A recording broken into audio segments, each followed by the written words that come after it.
Hey everyone, it's Masood. Welcome back to Med School Moose. This is going to be 7 tips for USMLE Step 1 success.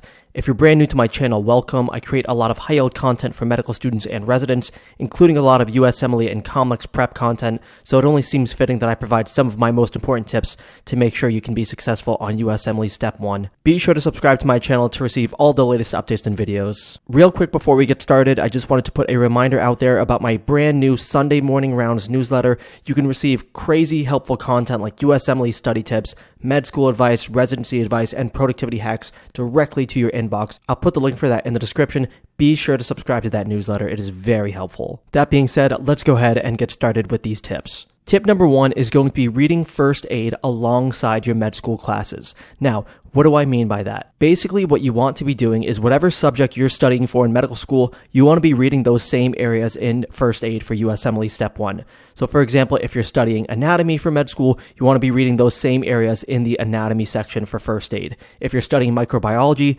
whatever microorganisms you're studying, bacteria, viruses, whatever it is, you want to be reading the information for those same things in first aid. Not only will that help benefit you in your studying for your classes, but it'll also give you early exposure to first aid so you can get more familiar with the content, more familiar with the setup, and by the time you get to your dedicated studying later on, you'll have gone through these concepts and gone through this reading already. As always, First Aid for the USMLE Step 1 is one of the most important books for board studying. If you don't have the 2024 version, I'm going to link that in the description below so you can get that with all the latest updates. One other quick tip to go along with that, one thing that I found very helpful when I was using the First Aid book was to put it in a spiral binding so that I could open it and close it a little bit more easier. There's a little bit more area in the margins for writing and for annotating. So that may be another thing to consider, is kind of ripping off the normal binding of the book and putting it in a spiral binding. It really helped me out. Tip number 2 for USMLE Step 1 is, of course, doing as many questions as possible. First Aid is the go-to textbook for USMLE Step 1, and UWorld is the go-to question bank for USMLE Step 1.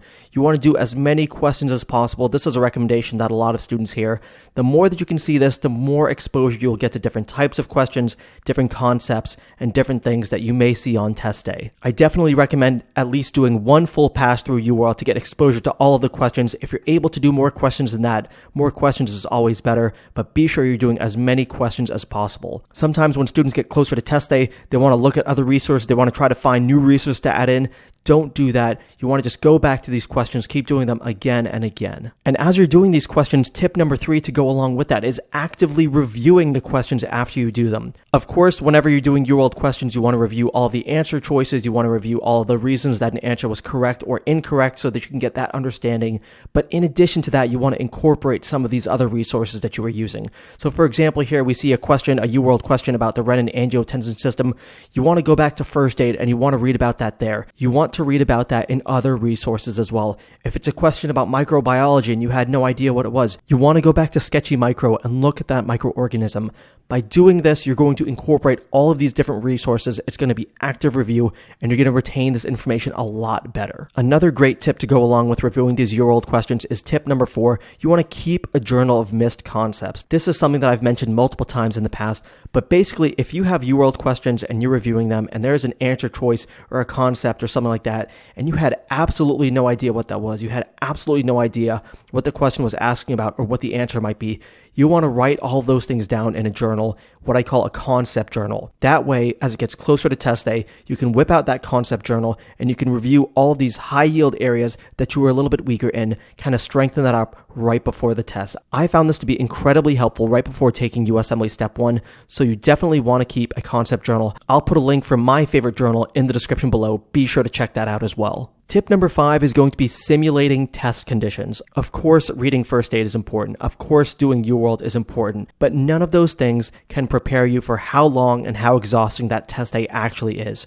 So the thing that you need to do is simulate test day conditions. So for example, when you're doing a UWorld block, do 40 questions in a row to simulate how one block is going to feel. If you're taking one of the practice exams, turn your phone off, get in a room, quiet by yourself, time it out just as you would for a test day. By doing questions and taking practice exams under the same conditions as test day, you're going to know exactly how you're feeling. Maybe you get really tired after block 2. Maybe you get a sudden burst of energy after block 3. You'll know when you're getting tired, what you need to do to adjust, and when test day comes around, you're not going to be blindsided by any of these issues. So I definitely recommend doing that. You have to simulate test day conditions because it is a long day. Tip number 6 is I definitely recommend studying in groups. This is useful for a couple different reasons. First things first, it breaks up the monotony. I get it. I know how hard USMLE studying is. It can be really exhausting sitting at the same desk, staring at the same computer or the same questions for 10 hours per day. By studying in groups, you can break up monotony. It'll add a little bit of camaraderie. It'll add a little bit of shared struggle,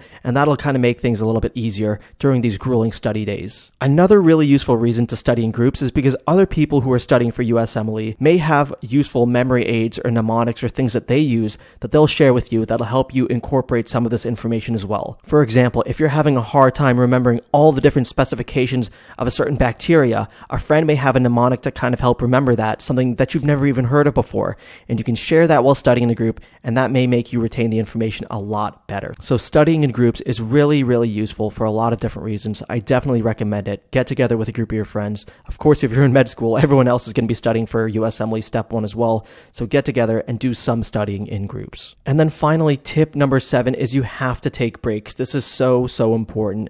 The studying for USMLE is tiring. There's long days, constant questions, reading the same books again and again and again. It is very easy to get fatigued. It is very easy to get burned out. And some medical students take the stance that they need to kind of just push through it and suck it up. And that is the wrong approach. You need to be taking healthy breaks. It'll decrease your stress. It'll improve your ability to study and your longevity of studying. And when test day comes around, you won't feel as burned out and as tired. And it can help improve your performance. So definitely be sure you're taking breaks, whether that's going on a walk with classmates after doing a UWorld block, going out for dinner once a week, whatever gives you wellness, make sure that you're doing that because you don't want to burn out right before test day and then underperform because you were so tired and so drained. Guys, as always, thank you so much for watching. Be sure to subscribe to my channel to enjoy all of my content. Click here on the left for my very popular USMLE Step 1 high-yield images videos and click here on the right for my popular USMLE Step 1 buzzwords videos. Really great for prep. Thank you so much for watching. I'll see you in the next one.